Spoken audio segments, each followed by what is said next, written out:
Ladies and gentlemen, we're really excited. We've got the great... It's tougher with an erection than he thought it was going to be.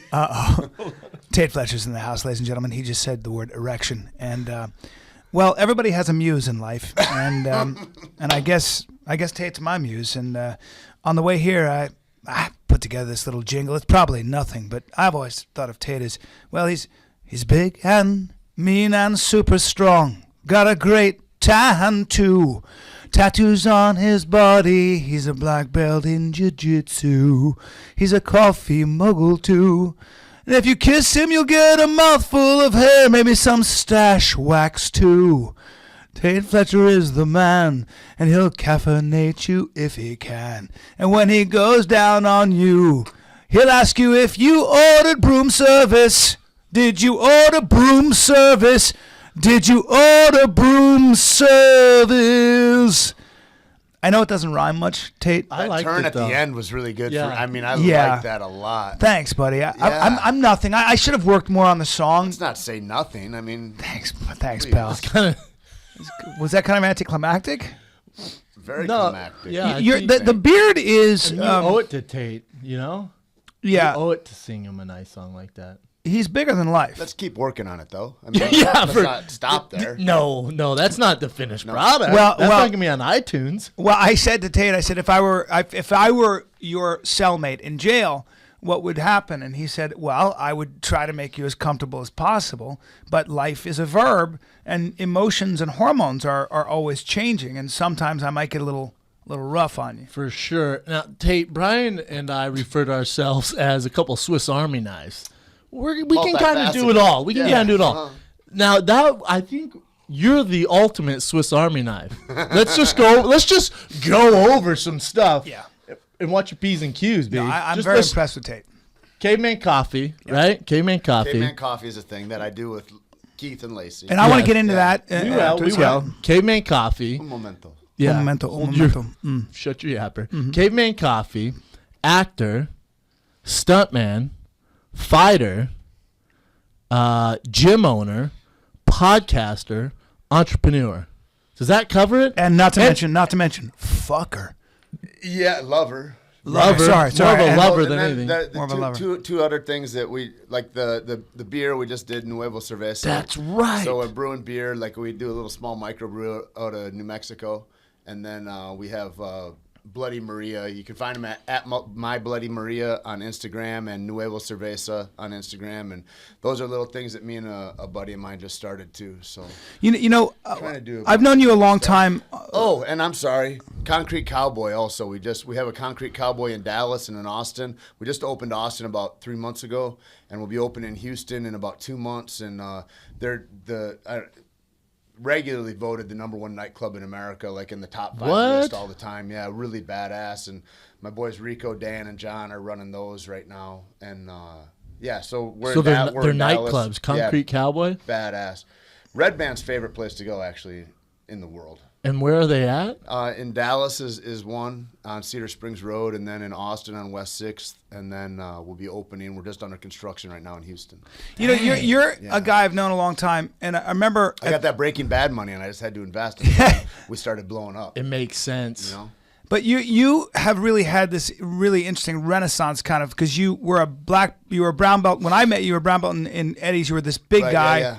And your appearance, I remember when I first met you, your appearance, I was like, well, he's obviously just a meathead who works out in jiu-jitsu. We didn't really get to talk. I mean, I just knew you in a periphery way. And to see you, I remember it started happening with acting with like Breaking Bad, but to see you now take this company, Caveman Coffee, that's becoming a legit company, and now you're breaking into other things. Sure. It's really cool, though, because we sat next to each other on the plane back from Albuquerque, I remember. And I never forgot this. I was so excited because he talked to me. Yeah, that's what happened. Joe Rogan's friend. He's talking to me right now. I met him at one time. Joe Rogan's friend. Well, here what was really cool for me, and I think I said this to a number of people, I was really taken with how intelligent you were and how much you had to say about a wide range of topics. So as I was leaving, I remember thinking to myself, man, guy's a fighter. It's such a hard life. I hope a guy like that who I just genuinely liked. I just liked you as we were talking. I thought, I hope he finds his way. Maybe he'll be a stuntman. Well, you're doing a lot more than just that. Sure. And whenever I see people who figure it out and all of us take our time. I'm a slow starter, man. I'm a late bloomer. Yeah, me too. I don't know what your background was, but maybe you could share a little bit about what you think it was about your personal philosophy or where you arrived. You probably started as a tough guy, and how you kind of took that energy, which was obviously a motor, and channeled that energy.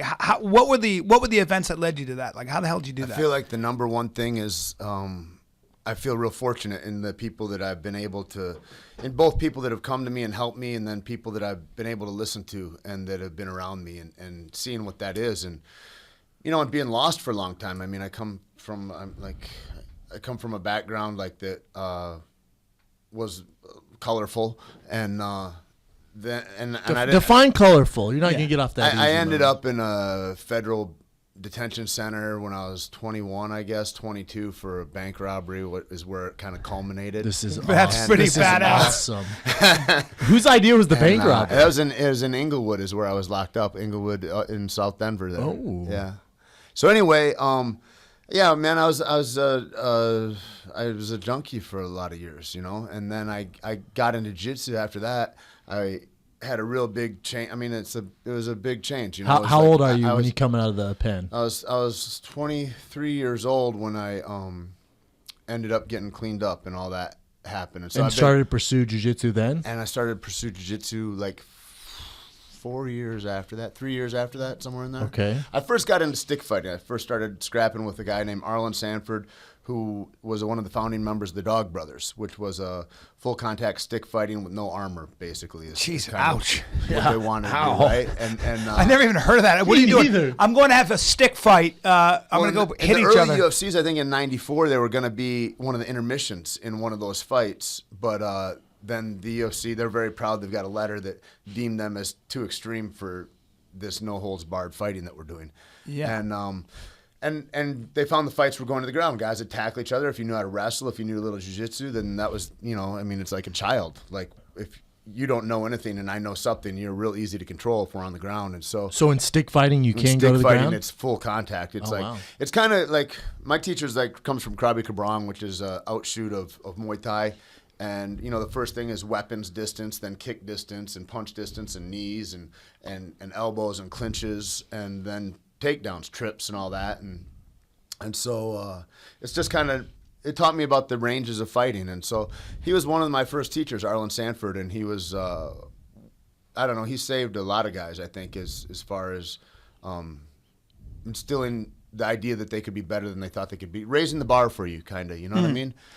And then a lot of stuff, Brian, was like, I just looked at it like, I was bouncing. I worked in clubs a lot, like you were talking about the other night, and it's like you get into that position. You're like, okay, I'm the head bouncer, or now I'm the manager, or I'm like, and you go, what's the top of this food chain? Like, where's the best place that I could be if it was really the best? What's the black belt level here? Yeah, like what's the highest I can reach in life right now?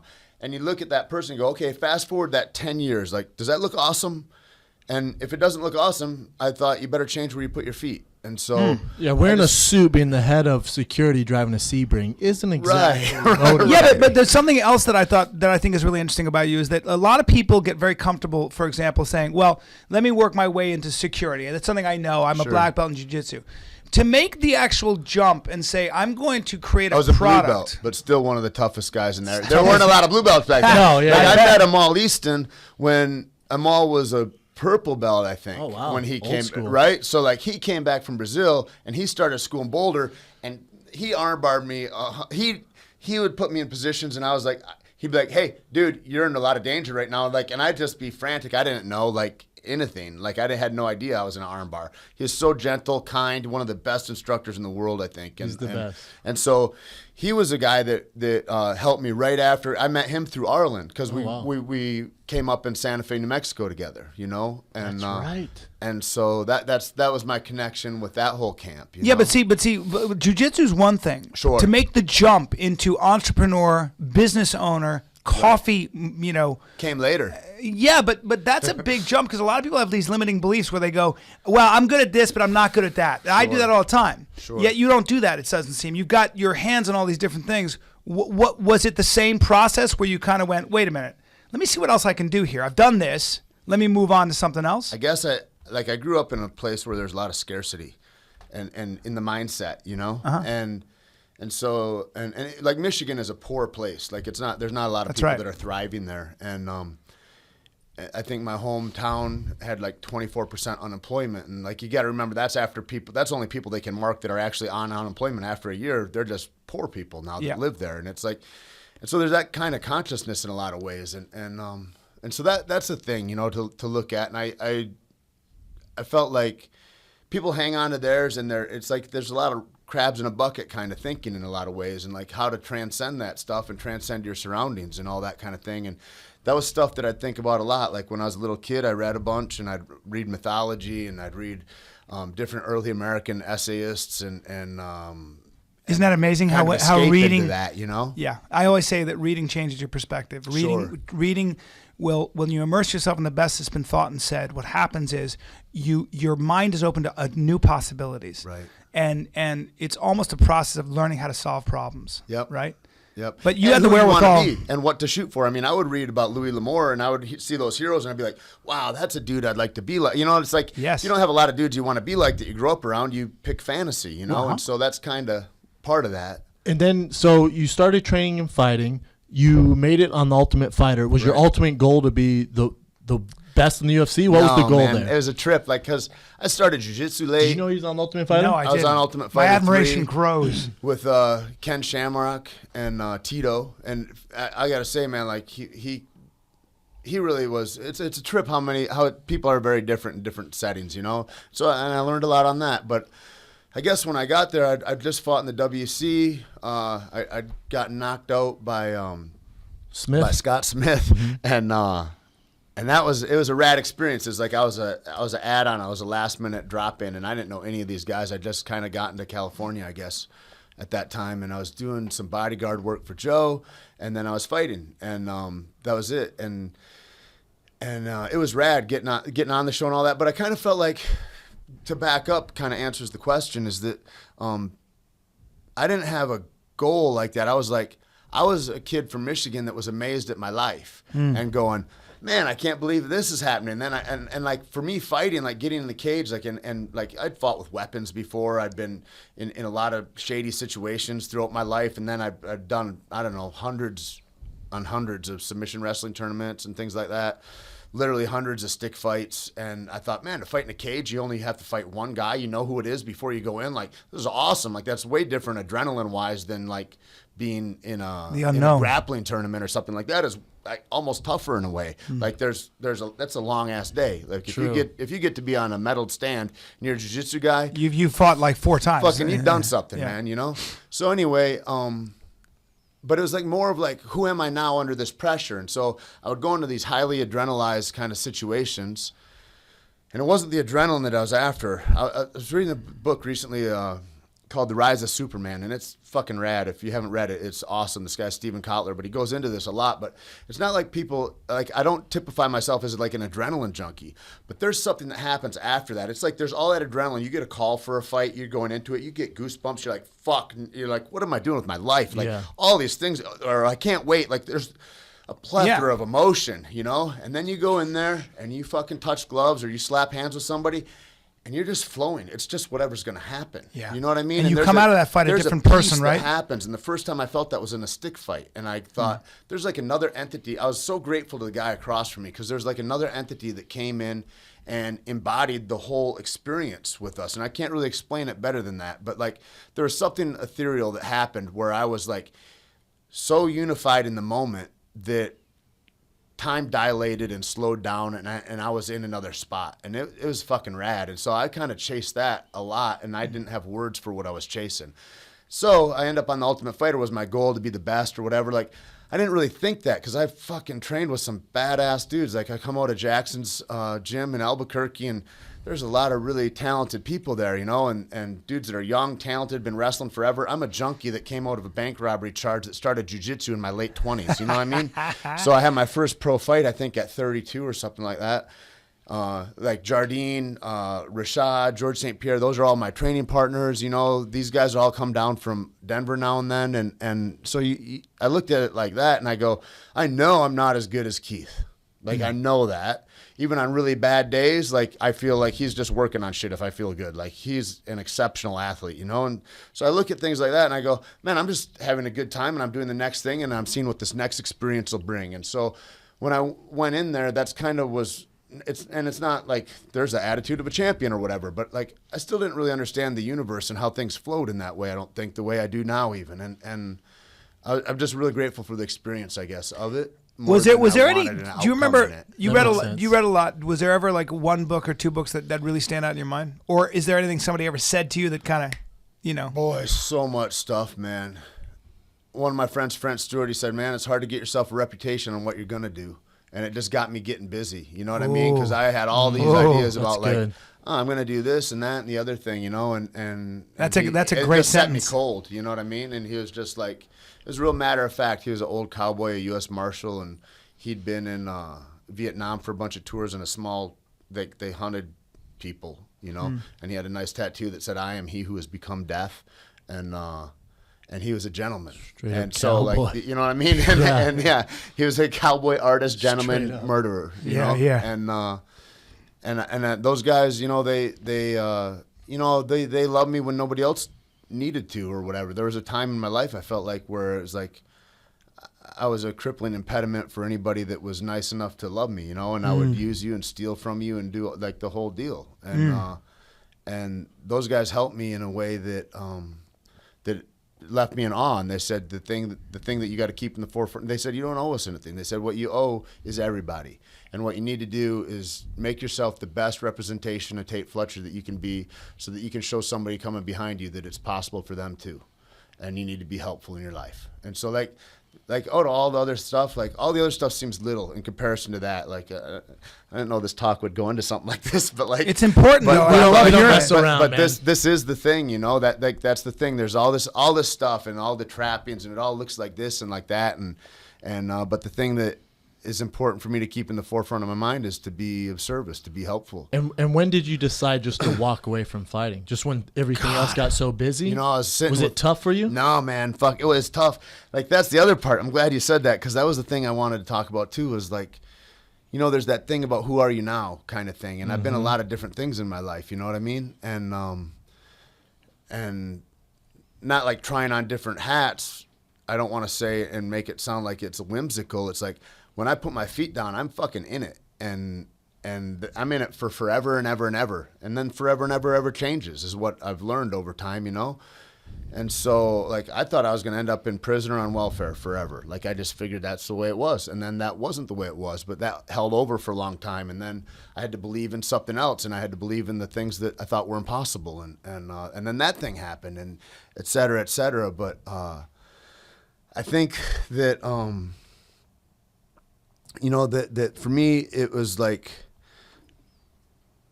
when it wasn't like finite decisions where I'm like, I want to become this or something. It was like, well, that looks cool. Let's do that too. And I'll move into that arena. And then when I'm there, I'm like, fucking, let's get really good at this. Cause I didn't feel like there was any point in doing it unless you were going to really be on the top at some point. I really started looking at it like that. Like, I want to be, what does that mean, being the best representation of Tait Fletcher, so that can be an attractive thing to other people to go, God, that doesn't look like a bad life either.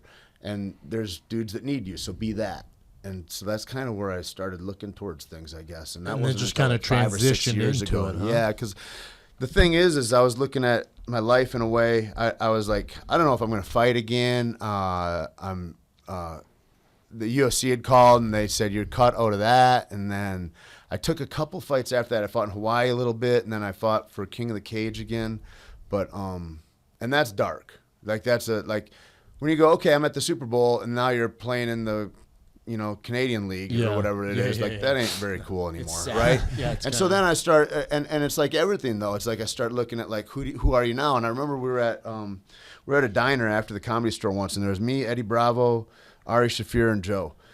And somebody comes up and they're like, oh, and they're just like, they see that there's like some kind of heat around us. They don't know who anybody is really. Maybe they recognize Joe from Fear Factor. Fear Factor. And they go, well, what do you do? And he's like, I'm a comic. And Ari Shaffir, I'm a comic too. And then Eddie and Eddie's got a pocket full of CDs, you know, because he's a musician, you know, and he's like, I'm a musician. Now Eddie's one of the finest jiu-jitsu minds in the world, For sure. and one of the best teachers I've ever seen. I've never seen anybody like that before, and he's a musician. Like that's where his heart is, you know. And they come to me, and I'm like, Swiss and Army knife, I'm like, bitch. I don't fucking have it, and I feel lost. I feel like I don't know what, you know. And I started thinking about it, and I'm like, well, who are you now? It was the first time like a fan gave me that idea about who are you now, and I see so many guys. They fight too long, they stay whatever it is too long, you know. Like I see people trying to get sober, and they drink themselves until their families are really done with them, or they've killed their kid in a car accident, or you know what I mean? And it's like, I really saw it with friends of mine, athletes that were staying in the game too long, man. And I'm like, that's a fucking ugly end. Like, it's like drinking to me. It's like you can go ahead and go, okay, I want to make a concerted effort to not drink because, and I'm not mad at drinking. I'm like, if you got to take a handful of pills or drink a fifth of scotch to get through that, I understand life can be a motherfucker. Yeah. Like, do what you got to do. And you sell beer. Like, yeah, I give no fucks about that. I'm not mad at any of it. Like, whatever. It's kind of like, I'm not against drones. I think drones are rad. You can do all kinds of cool shit with drones. I think doing a double tap strike on fucking people is bullshit. I think fucking murdering people with them is bullshit. I think it's the way we use whatever it is, right? Sure. And so, Sure. And I'm not looking to be regulated by a faulty fucking government that's built on corporatism. But anyway, that's a whole nother topic. Yeah, But spoken like a true entrepreneur, though. Spoken like a true entrepreneur trying to make a buck, and then you got to deal with a whole bunch of regulations and get taxed up the there's ass. all of it. I mean, that doesn't bother me. That whole I'll pay whatever tax, whatever. I don't care. But like, what I don't like about it is the sucking out of humanity. It's like, you know, whether you vote Democrat or Republican, or, you know, I vote for my wallet or I vote liberally for fucking program. Like, it's like, vote with your humanity, for fuck's sake. You know, we're not dissimilar. You know, there's Well not a put. separation of us. Well put. I remember the first time I saw you on the big screen, and it's one of my favorite movies. Callan for sure hasn't seen this, but it's Fright Night, the remake of Fright Night. Yeah. I was like, oh Yeah. shit, there's Yeah, Tait. yeah. I remember at the time, my girl, I'm like, I know that guy. No beard. No beard. You're the bouncer in the nightclub. Yeah, and I was like, I could do that job. Yeah. And sick. you're working now with Ben Affleck down in Atlanta In with Atlanta. my boy Gavin Yeah. O'Connor. Gavin O'Connor is a pimp, man. He's Yes, the he best. is. And my friend Fernie Chian, he put me in for this, and he's Ben's a big he's boy, an isn't he? actor Ben's also. about your size. He's got to be 2.25 right now, I Wow. would say, and he's probably 6'3". Jeez. Just came off of Batman. He's in great shape and It's a big kid. real nice dude. So it's just a snowball effect for you as far as movies Been the go, snowball. right? It's been one, another, that. Yeah. And I come back this week and I do a show called The Last Ship.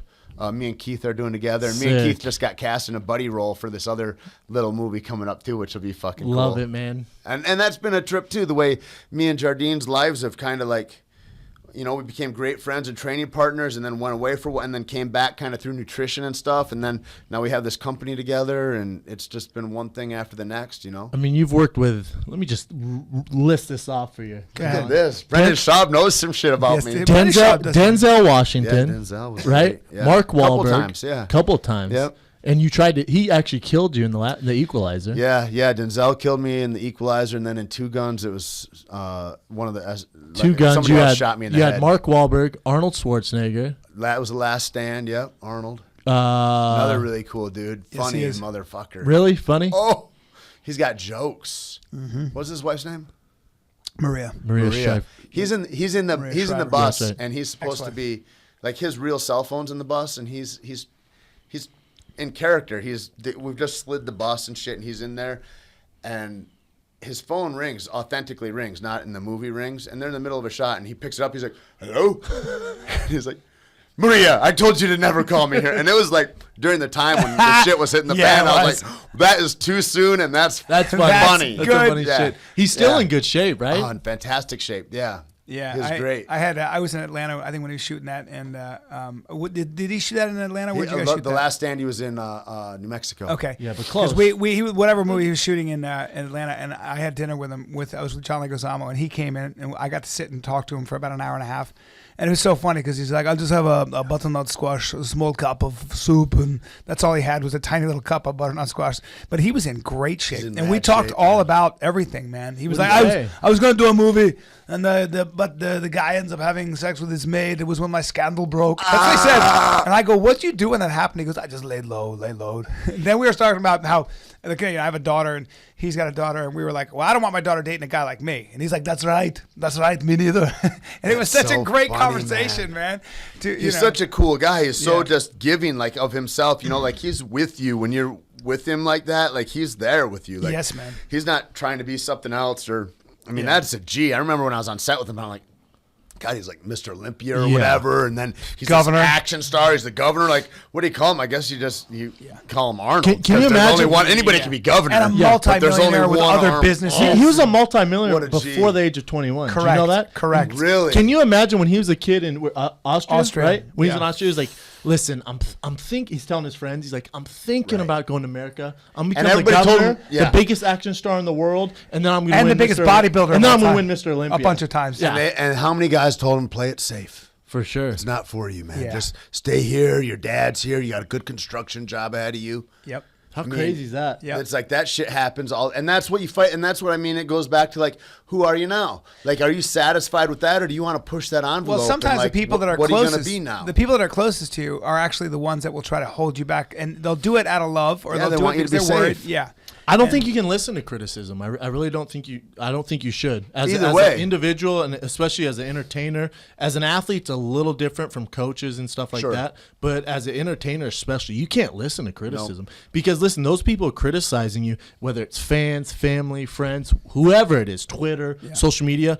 If they knew what they were doing, they would be doing it. Yeah. Well, that's so do not listen to criticism ever. Like for this show, I get all sorts of requests telling you people how you're doing wrong. You and I are also our own biggest critics. Like we're always analyzing what we're doing wrong. We're partners in crime, though, and we took this show to where it's at. Correct. I don't need someone from a third party giving me advice. Oh, cool. Oh, really? You run a pet store and you have some ideas for the show? Fantastic. Yeah. Do a podcast at your pet store. Yeah. You know what I'm saying? Yeah. If you could do it, you know, it'd be a lot better is if you guys just brought in a Pomeranian now or whatever. It's like I'm sure. Yeah, that would be great. Dog of the week. You guys ought to have a mascot. I would love that. So Dog of the week. Man. Why don't you guys sacrifice a fucking goat? I think that's the thing about being a comic, and I see so many like between fighting and being a comic, like there's so much there. Like I would like to go and watch you guys, and I like to go early in the night when I can see the open micers go, and I can just watch a dude for 90 seconds in the lights while he freezes. Oh, that looks horrible. It looks horrible. I remember those days. I literally thought I was going into a real fight. Like I've been in a couple of real that's fights. The bravest guy I've ever seen in my life. You guys are different. For me, the real fights I've been into in my life, I couldn't feel my legs. I was so afraid. And stand up, I was more afraid. Like the first time I ever did it, I was just like, I got to be funny now? Oh, no. It's a different level thing to find. To find your comfort and authenticity under pressure. Yeah. That's what it is. Like it's like even when in acting or whatever, I think it's like they're like, oh, you just go out there and be yourself or whatever. It's like you be yourself when a million eyes are looking at you. Just have your friend turn a camera on and try to be yourself. Yeah. Like it's hard to do podcasts with people. I carry my shit around in a backpack. I'm like, here's a microphone, here's my recorder, and let's talk. And like just the advent of the microphone into the conversation stops some people's conversation. They can't. You know what I mean? We've had good buddies on this show where. You know, we'll grab coffee off Abbott Kenny. I'm like, this dude's going to kill it on the show. It's going to be the best. best. He gets in here, and it's like, huh? Yeah. It's real cookie cutter answers. Like, bro, Oprah Winfrey isn't here. That's the thing, man. Let it loose, my man. Yeah. And it's like the thing about people giving you criticism or whatever. It's like that would mean that it was and you taking that and going, here's what I want to do. It's like it takes it away from you being with who you are. It's like that's the thing that's where your flow is. It's like. That's the beauty of it is like you don't see a comic and be like, oh, he told the right jokes, so that's funny. It's like you saw something beautiful in that motherfucker's mind and that he was able to manifest and articulate to you in a way that you got it too. And that's a beautiful unity that you have with that audience. And whether you like it or not. You can do that with one person or a million, I think that's what's so fun about it is you start to also distill who you really are. Like the process becomes sort of a constant refining and carving out of what are you really trying to say? What is the essence of what you're trying to say? Yeah. And then you really get to know who you are and how you think and what motivates you. And really, and there's an ugly and a beautiful side to it. You know, I always say that to young comics, if you want to be a comic, start with questions like, what am I afraid of? What am I ashamed of? Who would I rather be? Who am I pretending to be?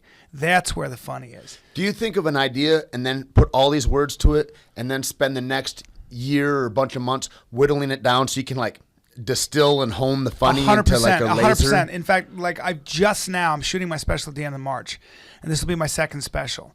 And I've just now, I think, truly not only honed it, but created a thematic flow where I'm telling a whole story. But it's amazing how long that takes. You have to keep coming. And there's something that I think that I always talk about when it comes to any creative process. Whether it's, and I've heard mathematicians talk about this when they deal with high-level theoretical math. Certainly authors when they talk about stories. Like Flannery O'Connor has said, I sit at my typewriter every morning not to write, but just in case something happens. Wow. Stephen Pressfield on the On It website, they have the War of Art that Joe Rogan loves. It's Stephen Pressfield who wrote The War of Art and a couple other books that I recommend.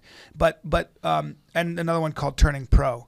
And it's all about essentially keep showing up, and it'll reveal itself to you. But the idea, it's like meditation. In that way, yes, the right? idea is that the story already exists somewhere out there. Yeah. It's up to you to keep showing up for it to reveal itself in pieces. And finally, if you keep doing that in good faith, the gods will finally give you every piece to put together like a puzzle. Right. And a year from now, 10 minutes from now, 5 years from now, you will have a complete piece. But it's a true act of faith. Yeah, Any that's process crazy. of expression is That's that way. crazy. Can we talk a little coffee, Tate? Sure. Can we talk about some coffee?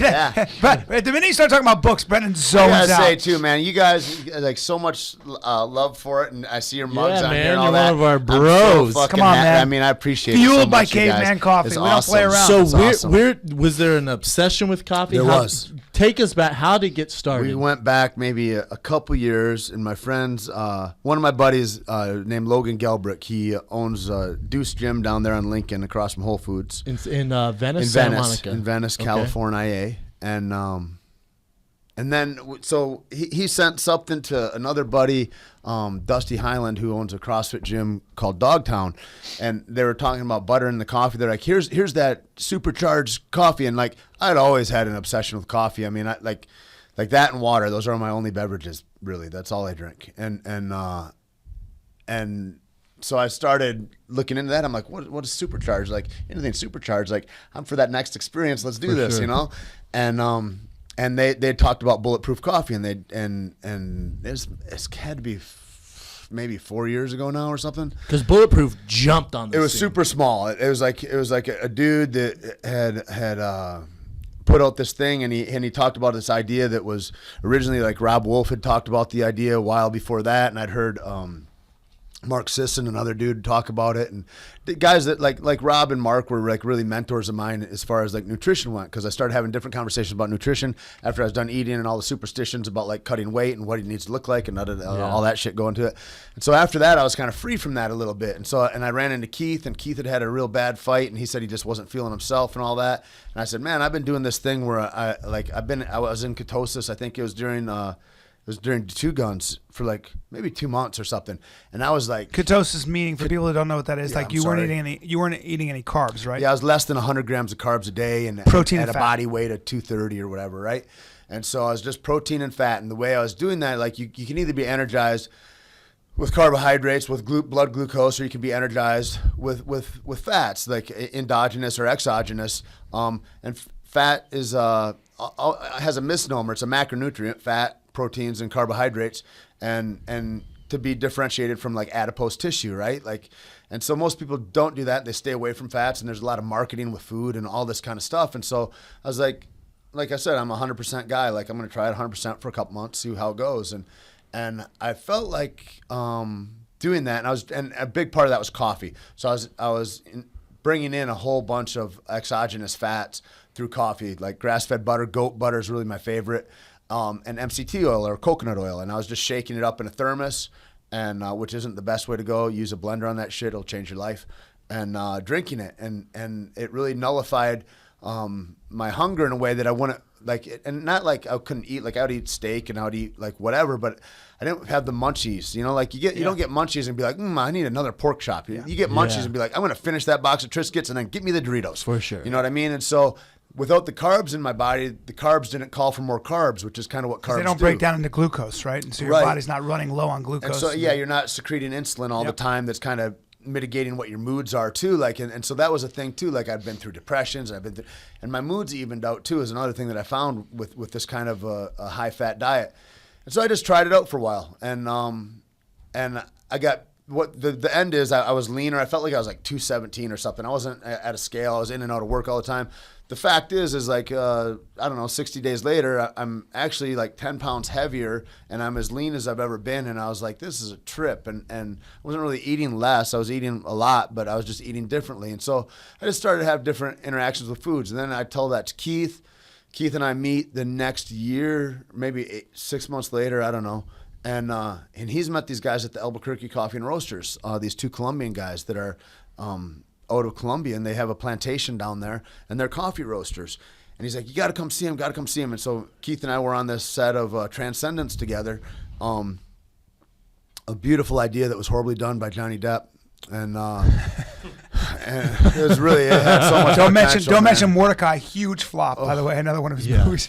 Really? Oh, God. Yeah. So anyway, he says, you got to meet these guys. And we went down there, and they started doing this white coffee for us, and it's just like minimally roasted and keeps all the antioxidants and chlorogenic acid and all that stuff before the first crack, before the beans completely dehydrated. Did you go down there with the idea in mind to start a company? Like, no, man. I was just like, since I'd been doing the butter coffee, I'd just been like sharing with other guys, because I was like, well, I don't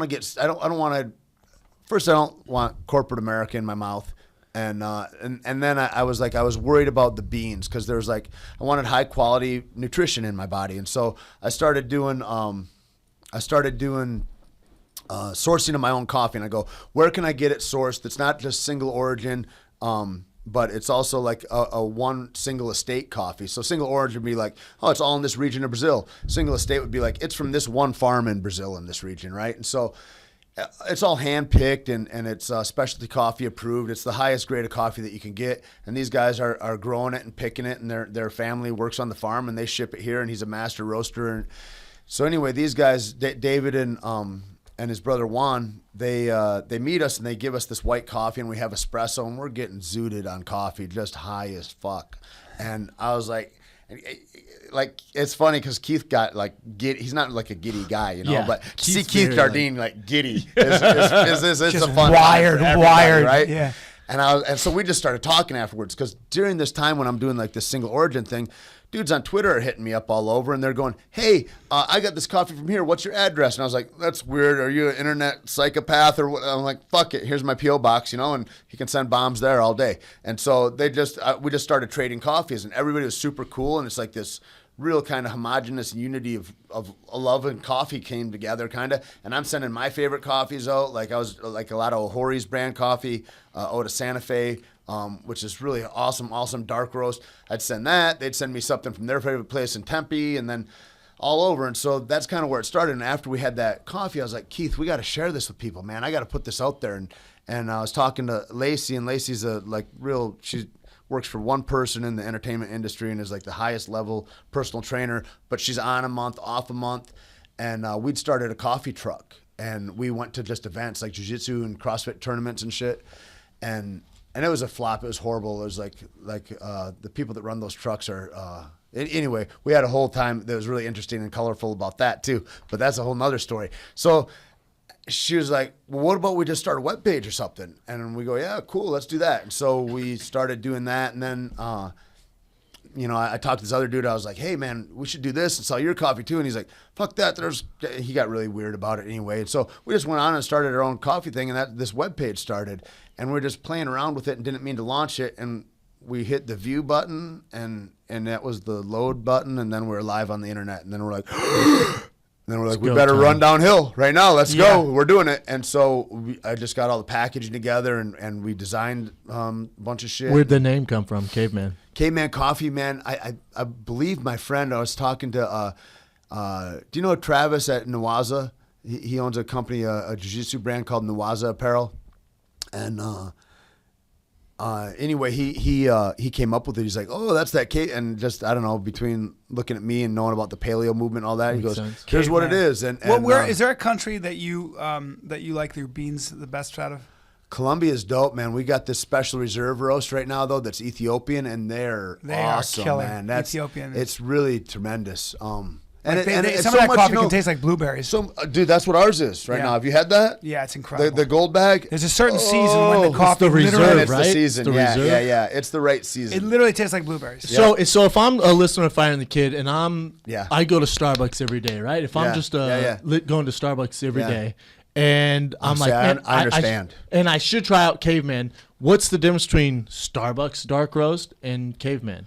For the people who don't know. Man, well, what I would say is that, like, we're real careful about how our coffee is sourced, with, like, how the people on the farm are treated, how it's picked. Like, ours is all hand-picked. Like in corporate coffee, Starbucks will stop the game. Like, if there's, like, a rust issue or some kind of parasite that happens throughout the coffee world, Starbucks will buy everything, and there will be, they're huge, And I'm not saying that that's good or bad, or I am actually. But the thing is that they just buy everything. Like, and so ours on our plants that we have, they're hand picked. So if this bean's not ready, but this bean is, that gets picked, that doesn't, and it's under a tremendous amount of scrutiny. And Starbucks just can take the whole tree. And they'll just take everything, shake it off, and that's it. So our beans are all super high quality. Starbucks all taste the same, no matter if you're wherever you are, in Italy or in Ohio. It's all the same. It tastes exactly the same.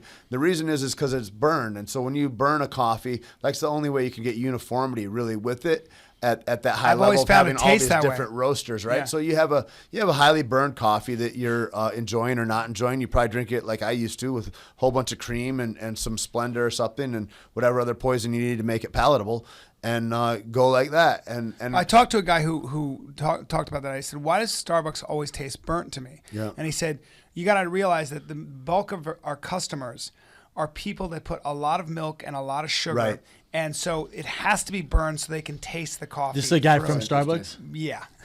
That's he's a corporate guy from Starbucks. Yeah. And so, like, and they can have uniformity. Like, we can all learn to burn it right, but we can't learn to get the minutia of those different flavors right. So if you have like one Ethiopian bean, you can make that a light roast, a mid roast, a dark roast. You can have a myriad of flavors within that. So you're more depending on how you roast a gourmet it, right? coffee. You're more quality over quantity. We're huge quality people, huge. And then and then our products, like, we wanted something to be in the market that wasn't in the market. It's like everything, like I think about fuck everything. I don't want everything to come in off a Cisco truck and dump out and do this. Like, our cows are poisoned with corn and antibiotics to keep them alive. We took a ruminant animal that can turn grass into protein, and we feed them corn, which gives them abscesses like a their liver, filled abscess over their whole body, where they will die without medication. And that's what we eat. We feed that to ourselves. That's the biggest rub, because at McDonald's or everywhere. Cows are Delmonico, like, you go where I don't want to name, but like you go to Morton. Wherever all you the go, cows are when you hear grass fed and grass finished cows are eating cows poison. are ruminants. That's why they have stomachs. And when you say grain fed beef, that's how you get marbling in beef. The problem is there are a couple problems with it. One is, to grow all that corn, it takes synthetic fertilizer. Synthetic fertilizer is basically, it takes 12 barrels of oil to grow one cow, basically, to slaughter. So now it's basically a fossil fuel machine. Number one. Yeah, for number sure. two, cows don't eat grains. That's not what they it literally makes up in the wild like 5% of their diet. They are natural ruminants. They're grazing animals. Yeah.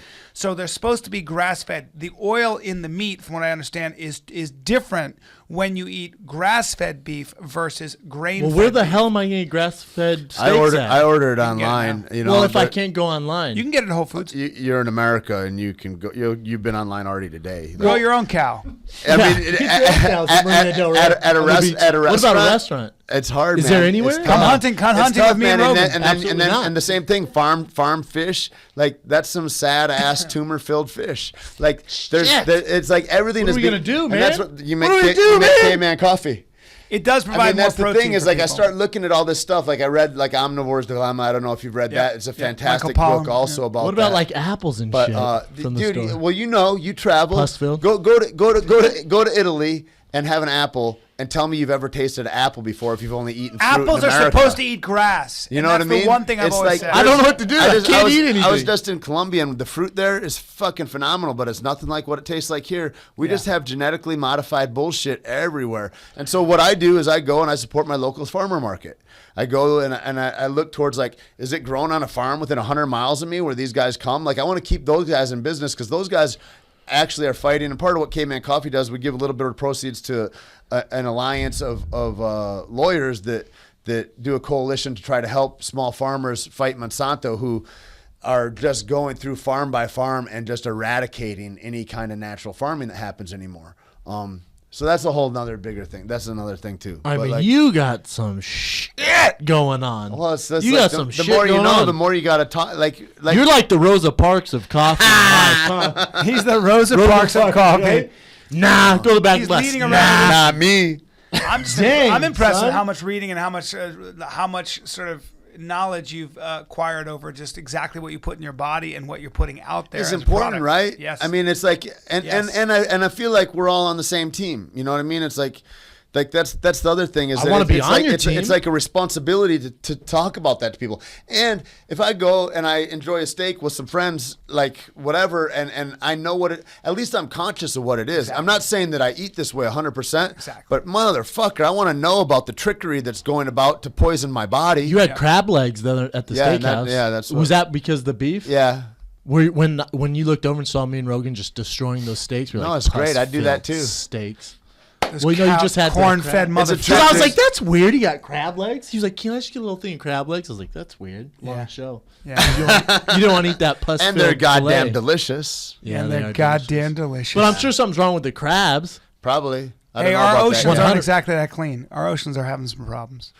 What I are mean, we the gonna whole- do? The whole thing. What are we gonna What do? you do is you What make, the fuck you are you make, gonna you do? make yourself aware through reading. Oh, you okay?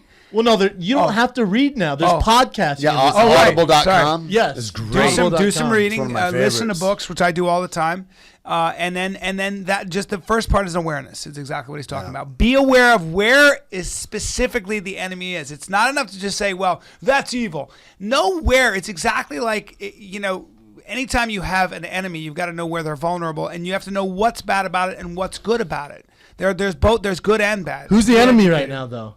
Morton's? I think corporatism is. Well, Del my Frisco's? feeling. People make people scared, so they're scared to spend more money. I had a friend back in Detroit, and he's like, "Yeah, dude, you say all this, but where am I going to get? I'm trying to feed 3 kids I'm here, with your friend here. and all that, right? I'm on Like your I friend's can't page. afford $40 steaks Right. or whatever." I'm like, "You live in Michigan, you cocksucker." We shoot our own deer there. We have the most healthy animals in the world. Like, if you eat game meat, awesome. I know this girl, I thought for sure, like, she is a vegan, like, for sure. Like, yoga girl, the whole thing. And she starts talking. She's telling a story to my buddy Logan, and she goes, "No, I don't eat beef." And he goes, "Oh, she's one of those, And he goes, well, why not? She goes, "Have you ever seen a cow?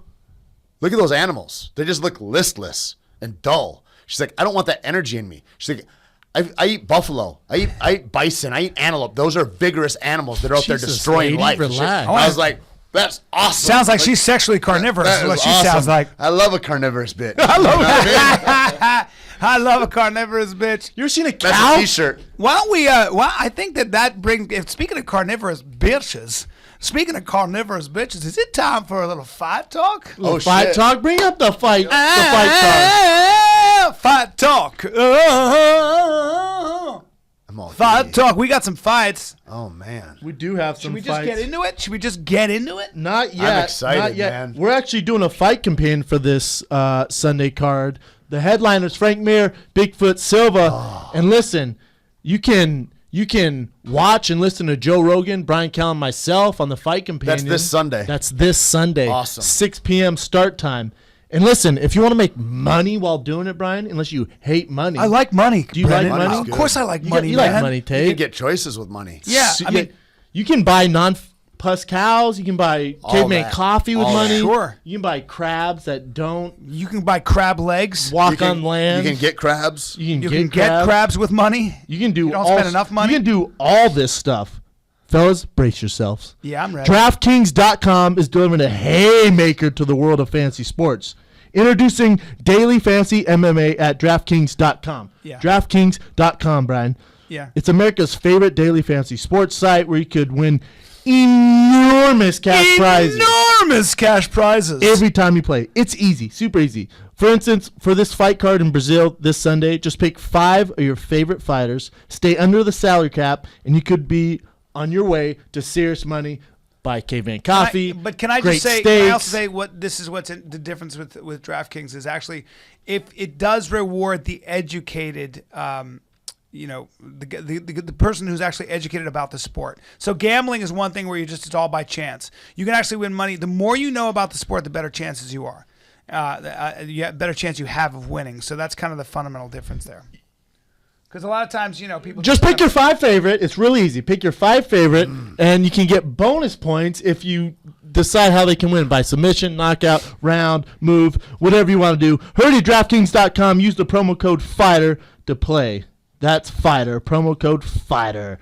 Get started. We're going to give you our picks. Again, usually don't listen to Big Brown because I have my favorites. I might know a guy. Right. Yeah. I'm very biased. Tough. Yeah, he doesn't have. Let's any see what we I don't got go by here. records. I go by emotion. Yeah. Yeah, me too. Sometimes I go by tattoos. Sometimes I go by the This way one they I'm look. going by the stare. I'm like, just go by Bigfoot, just symmetry. look at that look on his face. Yeah. I like these guys juiced up more than natural, I'm saying. Is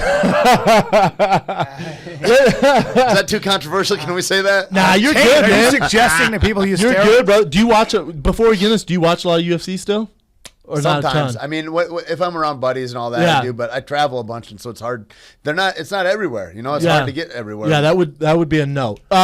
So this main event, 5 rounds, heavyweight, Bigfoot Silva, Frank Mir, Tate. Let's give your thoughts on this first. I think Frank's been in a long, long time, and I think it's harder and harder to win the longer and longer you're in. And I think Antonio Silva has got something to prove. Frank, I don't know that he's got that fire anymore like that. And I think Antonio really wants to go somewhere, believes himself to be a champion. And I don't know that Frank ever thinks, I'm going to crawl my way to the top of the heavyweight championship and make that belt again. Yeah, this could and be his Antonio last does. go. Yep. Yeah, this could be his last go. So That's you how I got feel about it. Bigfoot. I think so, yeah. How you got it? TKO. I think he could knock him out, man. Yeah, I agree. Yep. You what round you got? Second, first round? Second round, probably. Brian? I don't know what Bigfoot is like off of his He's a black belt. his He's never drugs. been submitted. His drugs. I believe he got knocked out by Andre Arlovsky. You look at the He look got on his knocked face out by right Andre now. Arlovsky. Yeah, I don't know. I'm gonna go with Bigfoot. I love the reasoning. His Sound his reasoning. hands are a little better. and His hands bigger. are better. Let me tell you this. Frank Mir is one of my favorites. I'm taking Frank just because you guys took Bigfoot Silva. If I were to put money on it, if I was doing DraftKings, I would take Bigfoot Silva by TKO in the first round. The other- However, In the first round. However, Big Brown being a fan of Frank Mir, I would love for Frank Mir to get a win. In Brazil, it's going to be tough. He's lost I'd love 4 it in a too. row. I would He's love lost it. 4 in a row. You know, if he could finish, if he could catch a sub on, I think it'd be horrifically difficult. But if he could do that on Bigfoot in Brazil, Bigfoot got knocked out by Andre Arlovsky. He's off the thing treatment now. Is Bigfoot is a true heavyweight, and Frank Mir could easily fight 205. He's not a huge. Seriously? Oh, he's not a huge I guy. thought he was 265 Oh. walking around usually. No, it says 240 right there. Yeah, but I've seen him weigh in at 260. When he fought Lesnar, he got 260. Yeah. I don't even know if he's a 6 foot tall man. Mir?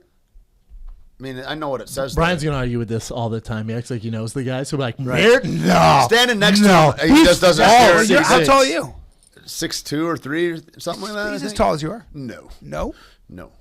Really? Can we look up Might how be an tall inch. Frank Mir is, please? Well, no. See, we know the guys. You It's can't go different off. seeing Don't Google. care. Don't care. At Let's any rate, move moving on. along, Yeah, that moving does along. not matter how tall he is. God damn it. I'd love to see Frank Mir win. Though. And one It's of the gonna be nicest tough. guys in MMA, Frank. He's one of the pioneers, man. He's And been that's fighting what- since he was that's what I mean. 22. So long, so long. It's insane. A real man. Let's go. Ooh, this will be your. Ooh. This is gonna be a good fight. Barboza Johnson. It's probably your best fight. Johnson, on the card. watch out for that Whoa. wheel kick. Watch out for that wheel kick, Johnson. Listen, I like Johnson in this. I say you got to have distance for that wheel kick, and Johnson is an animal. Like there's only I think Woodley is the only guy as savage as him as far as his aggression and coming Yeah. forward.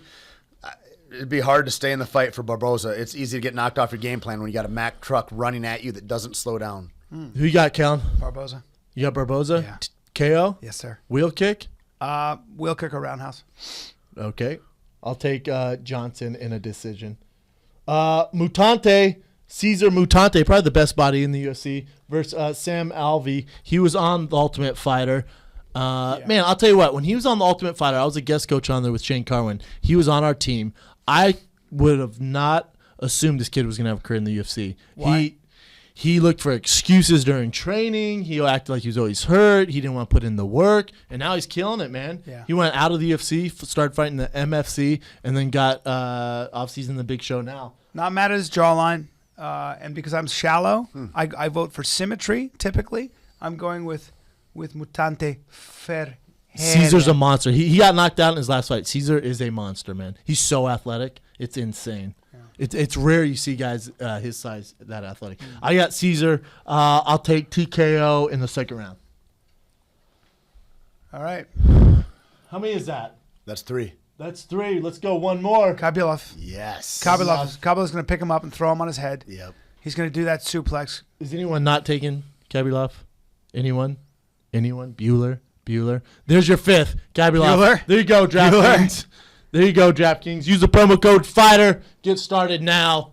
And make sure you watch and listen to the Fight Companion this Sunday with Joe Rogan, breaking down Frank Mir, Bigfoot Silva. We got the kid. We got the powerful Joe Rogan and myself. Epic. Yes, it's going to be epic, ladies and gentlemen. And I say epic. I don't use the word epic often. You don't. You know what? I think we're on right now to current events. Current events with Evan Lapierre. Current events. Before we go into that, on the last the show we did with Rogan, the last Fight Companion, I mentioned how I made 8-8 and I think 10-10 to fight Nogueira and Crow Cop on the Ultimate Fighter contract.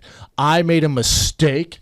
I did not study my contract well enough. I was not aware of the exact numbers I made. So I just like to set the record straight, if you don't mind, Callan. Please do. Okay. When I fought Antonio Nogueira, I made 14-14. I lost that fight, so I made $14,000. When I fought at UFC 128 against Mirko Crow Cop, I made another 14-14. I happened to get knocked out of the night for knocking Mirko Crow Cop out in the 3rd round. What was that bonus check? It was $70,000. Not bad. There you go. So I think I said 8-8 and 10-10. It's 14-14.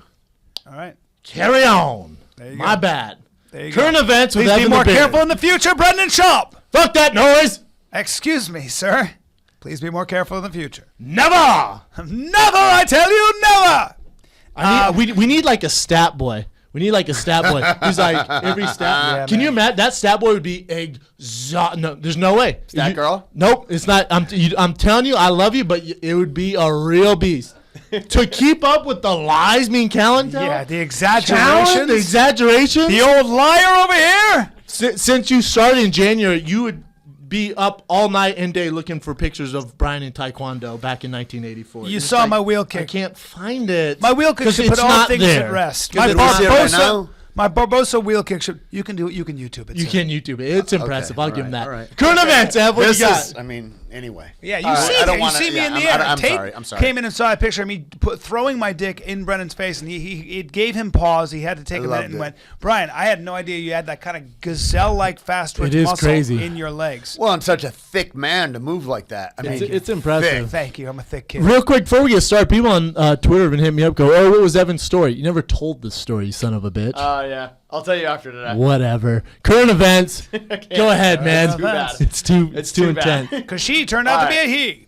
It was Bruce Jenner. You went on a date with Bruce She's Jenner. a nice girl with a hell of a dick, ladies and really gentlemen. good car. And a good car. Carry on, Now Ev. that's a dick, ma'am. Never saw it coming. That's one thing you don't want to say. Now Never that's saw a it coming. dick, Yeah. ma'am. Literally. It's a hell of a dick. Check Bro. out. Tate, what do you refer to your member as? Do you call it a dick? Carry on. Okay. We're never going to We're get through getting- this. we're getting- We got to keep it more PG. Okay. Oh, we do? First current event. Straight Out of Venice is going to have a little competition coming out of the gate in the rap game. Joe Flacco's jumping on board with this whole deal. He tweeted today, "Help me name the first track of my mixtape." Joe Flacco? Joe Flacco. There And he's got- could not be a wider, non-threatening entertainer than Joe Joe Flacco. Flacco as in quarterback? The quarterback for the Baltimore for the Ravens. Baltimore Ravens?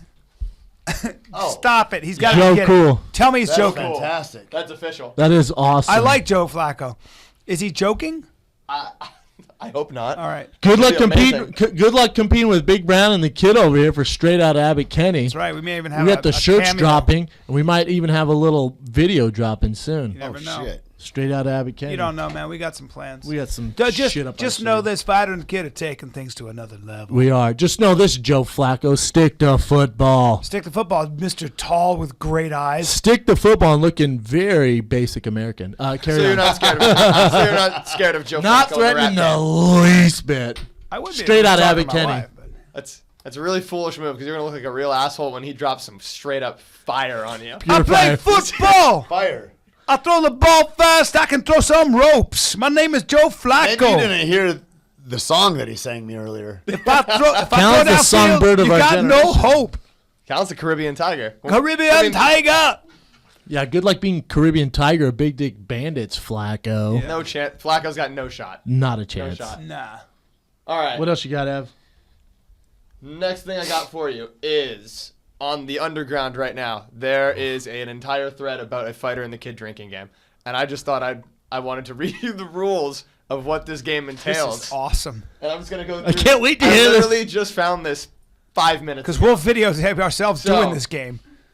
Take a shot every time you hear for sure or 100%. That's Ah! all you. Every time Callan says something retarded or something trivial, Brian bothers Brendan. Which is every time you bring up a book, Brendan basically shuts Anytime I down. talk. These kids are going to be hammered. Hammered. Hammer drunk already.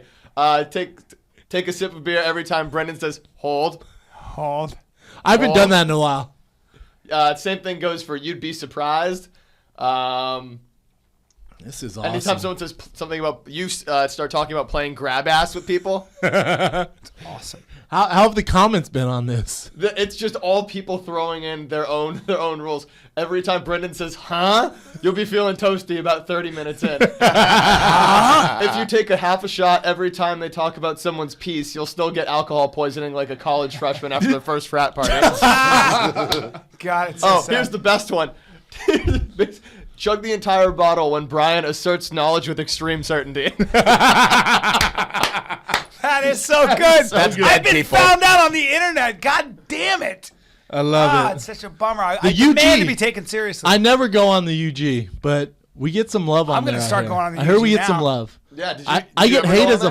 there? I've never I've gone. never on- been on it. I don't go on any forums. I don't go on any MMA It's a smart websites. move. Nothing. Yeah. man. Yeah. As a fighter, you don't want to do that. the As worst an place to entertainer, be. either. It's Oh, just it's called real the bad. underground. Even if you're an undefeated best fighter in the world, hold every title in the book. Ronda You'll gets still find hate. someone Ronda hating on gets you. hate. Dude, I on get there. more hate when I do post Instagram pictures. People will be like, I just get like just thousands of guys like just you're losing your hair. You're 60. You. I can't believe you're It's telling great. them that you read those comments right Yeah, now. he You just- just Oh, gave those Oops, bitches oops. power. I barely read them actually. Jesus. Ask Brendan. I never read any of it. read them, yeah. I don't even know what's going on. True.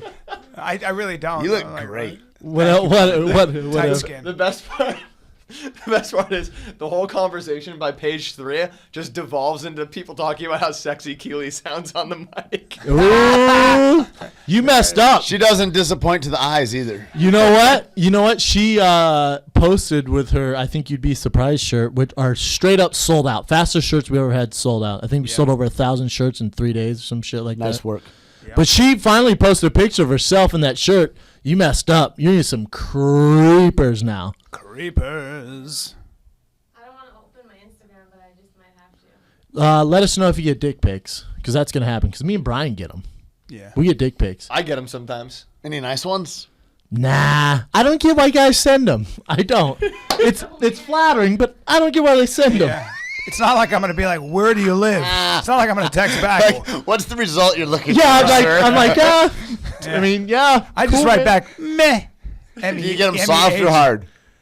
Both. Really? Both.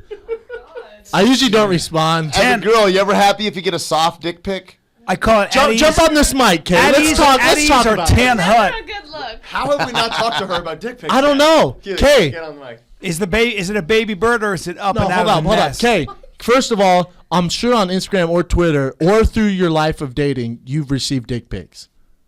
Honestly, I don't think I ever have. Not once? No. You're not dating gangsters then, that's for sure. Jesus, Brendan. I don't. You're dating I some don't know. basic dudes, for sure. Well, I was in a relationship for 5 years, and 5 years back, 5 years ago, was that even a thing to do? I send my wife the raunchiest dick pics just because it always shows up on her phone when she's with her friends. I'll wait till she's having breakfast with her friends she doesn't know that well, and I'll send her I got a question. full 10 hut dong shot. Count just for the sends hell me of it. dick pics. Yeah. What's a raunchy dick pic versus like a vanilla? Like just dick the pic? angle, the lighting, Okay, all right, the all right. lighting, Oil. Yeah, it looks like it's just like what the fuck is that? Oh, run, Godzilla! That's how I like to do it. Sorry, guys. You've never got one. I don't think I have. Well, it's like we just put up a bat signal in the shape of a dick. life's Because about you're to going to get change. some dick pics now. Fellas, assemble. Actually, another way to send a dick pic. Actually, a better way to send a dick. Send out the troops. This is a better way to send a dick pic. Send just the shadow of it on a wall. That is so fucking creepy. Now you guys know how to Don't send them listen to to Brian. Calvin. Don't listen to Calvin. There's the ghost. Is that a ghost dick? If it could get any more creepy, it's just doing the shadow of a dick. If sending an actual dick isn't enough, Yeah. sending a shadow of And a right, dick. and right. Whoops. So you That's deceiving. So- Shadows make everything look bigger. That's right. You've never received one. You've never and your man's never sent you sexy pictures. You've never sent him sexy pictures. Well, no shit. You guys broke I up. know. Sounds super lame. Jesus, Brendan. I mean, No, they broke up. He's helping that might her. not be what I it just is. wasn't into that Brendan's stuff. mad that your boyfriend doesn't send you full No, they shot broke up with and a she- wind fan. No. So his yeah. pubes are matted to his Wind fan. No, Why are his pubes so matted? No. It's a wind fan. it's a wind fan. I'm like fucking Dr. Drew. I figured this out. Obviously, it wasn't that exciting. The day you broke up, that following weekend, you got your nipple pierced. Yes. There you go. Huh? The inner freak is coming out, ladies and There gentlemen. you go. You were so bored. Feels you like said, you're "Fuck this." searching. She's yeah. What am I searching for? A thrill, a thrill of a dick pic, maybe. I don't know. Something, some thrill. Oh boy. I'm devolving in my mind right now. I gotta stop. Yeah, guys. Tate, I like the way Tate's just looking. We'll Tate's come back, DK. Tate's a tiger in the Carry tall on, grass. Tate's a big old tiger in the I think tall you did grass. great. Good work. Yeah. You're gonna get some dick pics. Oh, 100%. Guarantee. and I guarantee it. Now I'm doing it. So there's another. Does that count? That's another drink out of the fighter and kid game. Dropped 100% on you. 100%.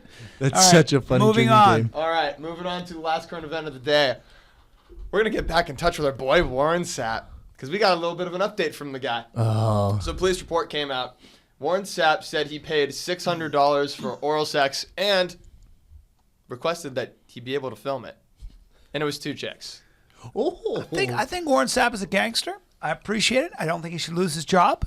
And Well, he lost his. You already did. Well, I think it's Really? I think it's an outrage. I think it's an premature, outrage. yeah. Do you And know I what think happened it's with him, Tate? No idea. So, do you know who Warren Sapp is? He's a football player, right? Football player, Hall of Fame, defensive tackle for Tampa Bay Buccaneers. Went to University of Miami. He, Don't know him, but he's a great guy. Keep going. yes. So he was working for NFL Network. He was in Arizona for the Super Bowl. He got caught at 7 a.m. For prostitution. Got arrested and lost his job. And now it's come out that he was trying to get a blowjob from 2 prostitutes and film it for $600. He was just bored. I feel like that's a network problem. They're not taking care of him at all. Thank Like, you. shouldn't there be somebody that is in there Thank you, Tate. fulfilling? I mean, Thank you for understanding. He got I'm with fired.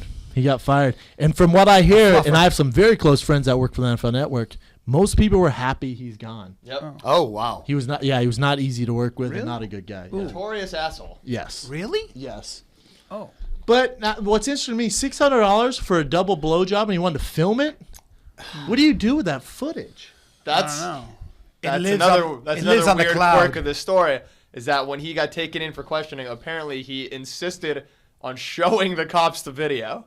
Wow. Check it out, bro. Come You on. should do that. All right, guys. He's- I know you're a little upset, but check it out. What's Check. the rationale behind that? You guys move? think you have guns? And so was this a sting? Like, how does he get caught for that? Probably. Oh no, because he beat up the hookers.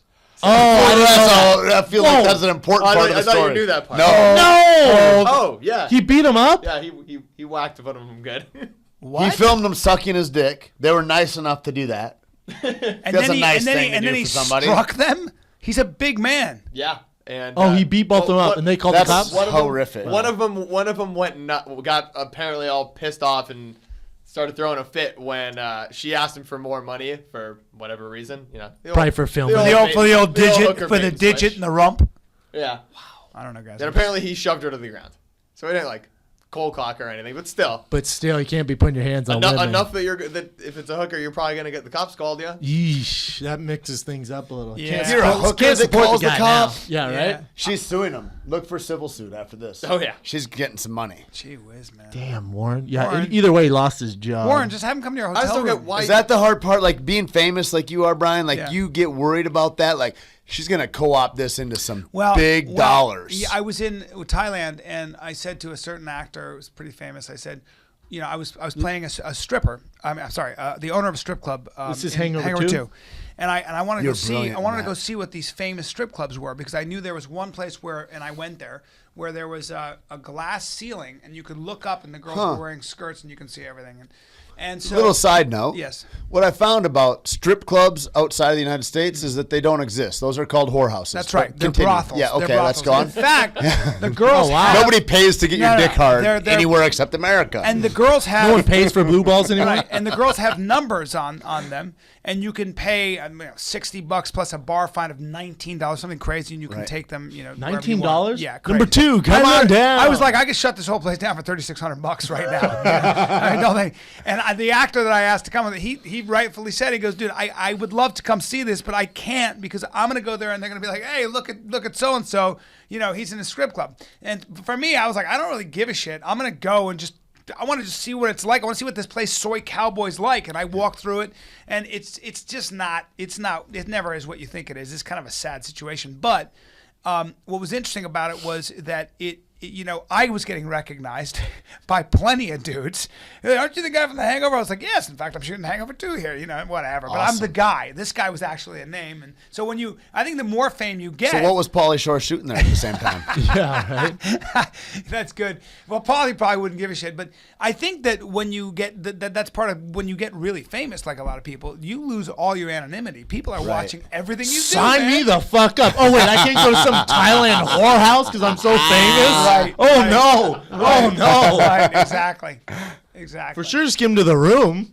There's ways around it. Get him to the room. If you're into that, then just have him meet you at your hotel room. I For agree. God's sake, what are you Figure doing in your it car out. at 7 a.m.? But Figure that's it a guy out. who was bored. He drove by a couple hot girls. 7 He was like, a.m. though. That's what's weird. I think he was coming home That's from a some coke. party. Yep, It was- Coca-Cola in his life. Yep, doing a little blow for sure. Yep. And by the way, I think that was an impulse buy. That was just an impulse buy. He was like, you know what? I've had a lot of head trauma, and I'm having a bit of an impulse buy. You might be right, Brian. Yeah, I think so. Huh. Well, thank Well- you. Dude, that was great. Yeah, it's good stuff. That is super interesting. You know what, guys? I'm going to jump into something. One of our sponsors is Blue Apron, and I could read from I guess a sheet and talk about this, but No, do what you did last Well, time. I'm on my fourth box. I'm going to post a picture of the box that came to mind. I'm on my fourth box of food, and I eat gourmet meals every night, and I don't cook them myself, but my wife does. And I'm telling you right now, I'm just telling you, if you want to surprise somebody with how well you cook, just get Blue Apron. It won't cost, I think it's like $9.99 a meal, but it's It's $10 unbelievable. per meal. Yeah. And you can get everything from pulled chicken tacos with chicken and avocado salad, chicken mulligatawny soup with kohlrabi basmati rice. I don't even know, man. You think all these things that you would never make. I'm going to have some crispy brown butter gnocchi with Meyer lemon and Brussels sprouts. It all comes in the perfect proportions. You literally follow the pictures and you make these crazy meals, and we pay for it. I don't get this stuff for free. I actually get the discount. You think since I do the advertisements, we get the discount, and basically there it is. So Blue Apron, you guys go to blueapron.com. Surprise the crap out of somebody with pretending how well you cook. You will look like a rock star. It is some of the best food I've had. It's incredibly easy. Yeah. It's super easy. You look like Wolfgang Puck in about 15 minutes. For date night, having friends over, family night, they do it all. Healthy ingredients, fresh, to your door. Blue Apron, it's the better way to cook. Check out this week's menu, and you get the first 2 meals free by going to blueapron.com/fighter. Get your Wolfgang puck on now. There it is. Enjoy. BlueApron.com/fighter. Step your game up. All right. Let's go with some fan questions. Fan questions. Fan questions. Evan the Beard, you're not mad at that Throwback Thursday pick. I saw you laughing. Oh, yeah. The blonde hair at the All-Star game. While I was talking about Blue Looking Apron, good. Evan starts laughing. I'm like, what's he laughing at? And he just pulls this computer over, and I just see Brendan Schaub in blonde hair. 2001. One high school Vein All-Star is all game. get out, but looking like a cutie pie. That was all right. Frosted those tips all the way down to the root. All blonde. I dyed it just for the All-Star game. So that wasn't a permanent look. You weren't rocking the bleached hair? No, it lasted for 3 days. I did it just for the All-Star game. Sure did, didn't I you? promise. Yeah.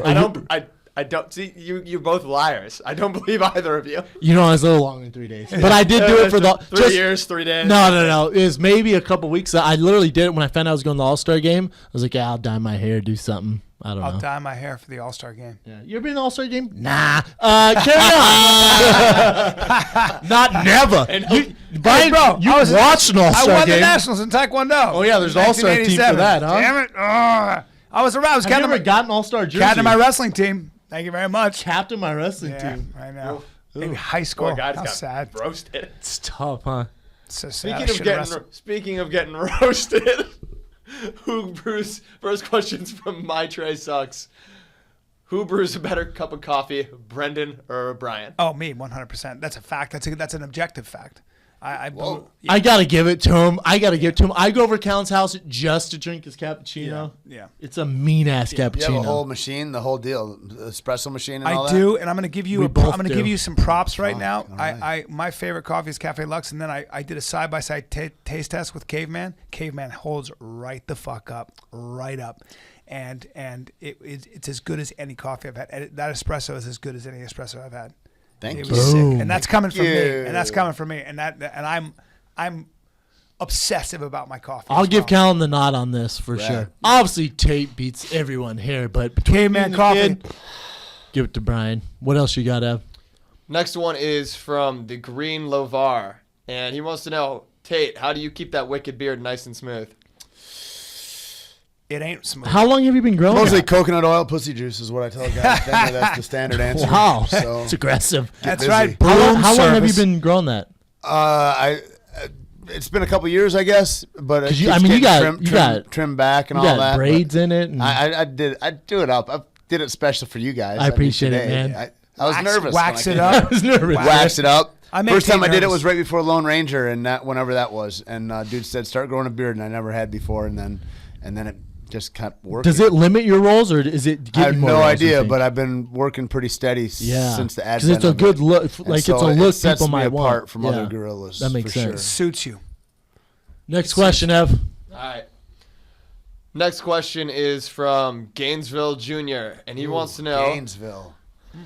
He wants to know who wins in a fight, Brian or Bruno from Real World Skeletons. Oh my God, Bruno! Kills That guy's him, an right? animal. Is That guy has anger management issues. Serious problem. What's wrong with him? Very deep-seated emotional This issues. dude on MTV Skeletons didn't talk to his brother for years because his brother ate his tuna. Oh no. What the fuck? Oh. The guy has the worst anger issues I've ever seen. Do you watch it, camera guy? No. Big guy. He's a human being. He's not just camera guy. Well, I want the His listeners to name's know who Chad. I was talking to. Chad. Chad, the camera guy. Okay, Chad. I want the listener to know. I was No, referring call him to the Camera Chad. guy. Camera Chad. Camera Chad. Camera Chad. You ever Camera watch that? Chad. You know why? Because you're not a 14-year-old teenage girl like this guy over here. Yeah, I do love it. Bruno would beat the shit out of Callan. It wouldn't even be in a fight. Was he a big guy or? I don't know. It's hard You to can tell on never MTV. tell if they're tall or not. You ever They're- seen the Jersey Shore kids? Yeah, I had tiny one. people, I had one. midgets. I had a bunch of them cut me in line at a red carpet event, and I was like, "Who are these little meatballs?" It's the Little It's the meatballs. cast of Jersey Shore. They're Yep. tiny. Tiny It people. was really disappointing. Tiny. That's so funny. So even the big guy, even the guys all jacked up, he's just small. Tiny. God, that's weird. 5'2". They have podcasts Really? now too. Little. the Jersey Shore people? I think two or three of them have podcasts now. Yeah, How's I that never going missed for him? one. I don't know. there's a lot They just started. I learned so much. Yeah. Tuna sandwich. Guys, Didn't talk to his brother for after this years because goddamn of tuna line. sandwich. A crazy guy like that would rip Callan's face off and eat it, Hannibal style. Yeah. Carry on. All right. Next one is from Easy Kill, and he wants to know. Wait, no, never mind. This one is from Jujitsu. Jiu-jitsu. Jiu-jitsu. Yeah. Jill If Himitsu. you had to read these names, it'd be trouble, yes. We'd be here all day. We just wouldn't read names. When did Tait get his black belt in chicken heads? And I think you might have to explain to Tait what a black belt in chicken heads is. Yeah, he's definitely a black belt. Looks like a guy who'd be a black belt. Also known as a man whore, or just a guy who knows how to handle ladies, man. Because you're single, correct? Real chicken heads. Real chicken heads. Yeah. You're single, huh? Yeah. No prospects, anything? You don't have to talk about it if you don't want to. No, I mean, I feel like I've been so bit. Like that's one thing. Like even the desire to have a relationship, I move around so much, it's just not there. Like the ability for that is like. It's like this week, I've been in LA this week. I go to Atlanta, then I go to New York on Sunday, then I'm back here on Tuesday, and then I'm back in Atlanta. It's like there's no time. Are you on Tinder or anything? I can't even. I never fucked with Tinder at all. No? Like when you find a town, I'm sure you have some friends, though. That. I'm sure you have some friends in each town. Let's be real here. Well, Ladies in the port. Like, Lot lizards. it's a trip, you know, like after a while, it's like I've gone through it all. Like you look at all that. Like I think about like the Warren Sapp dude. Yeah. Like that's a degeneration into like a pornography and sexuality that like that's somebody that's looking for whatever, right? And like anymore, it's like I haven't gone into a place in a long time where it's like I just want to fuck a girl here and fuck a girl there and fuck a girl there and fuck a girl there, and at the risk of sounding however, it's like because you're a good person. I want to be connected with whoever I allow into my life in that way. You're romantic. You know what I mean? I don't know that I would go that far. Maybe a spurned romantic. I bet you are when you get the right girl. Kind of like, yeah. But it's like I want a connection with people. I don't want to feel like I want to like use people and move to the next thing. How old I want are you? everything to be great. How old are you, Tait? 40 years old. Yeah. You're That's when it definitely starts a black happening. belt. Yeah. I'm a really for me. I need to be very connected to everybody in my life. Yeah, me too. Notice how my voice starts coming low, but all of a sudden it starts getting real kind of full of soda. And start talking. Next question, Ev. A little breathy. Give us two more. I just All right, I got degenerate. two more for you. This one is from Shaneo Adams, and he wants to know, hey, Tait, do you ever want to punch Ken Shamrock in the face on The Ultimate Fighter?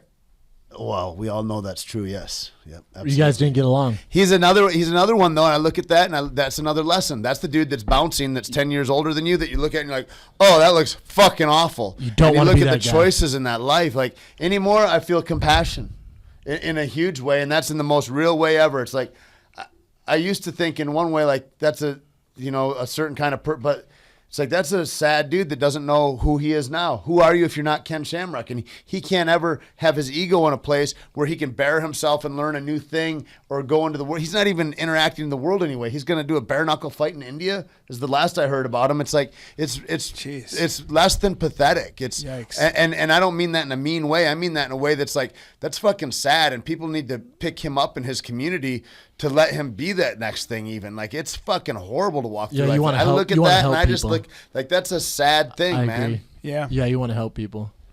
Gee whiz, That's man. tough. However, I will pay to watch that. Carry on. I will pay. I've been a Shamrock fan for a long time. It's a good answer, though, Tait. It's a good answer. Next one is from, when we'll wrap on this, this is from W. Beckham. And this is a deceptively challenging question. Who drinks more coffee per day, Schaub or Fletcher? Ooh. He definitely drinks. how many He you got definitely today? drinks better coffee. How many you big got guys. going on today? This is my 6th cup, Wow. Okay. and I have the shakes Really? and explosive diarrhea. Wow. No, I'm just kidding. I'm just kidding. No, I'm just I was kidding. like, you've sat through this Yes. miraculously. He's wearing Like, I have diapers. He is wearing depends on- I diapers. wear Currently. depends. I just right. let it go. He's a real. Yeah, I've had only fiend. I've had 2 cold brews and 2 hot like MCT and buttered coffees so far. You're for sure drinking higher grade coffee. What than is me. cold brew? Like, why cold brew? It just takes longer. Have you had our cold brew yet? I Oh, had, yeah. and I thought it was delicious. So, dude, Right. it's fantastic. And cold brew is a longer process.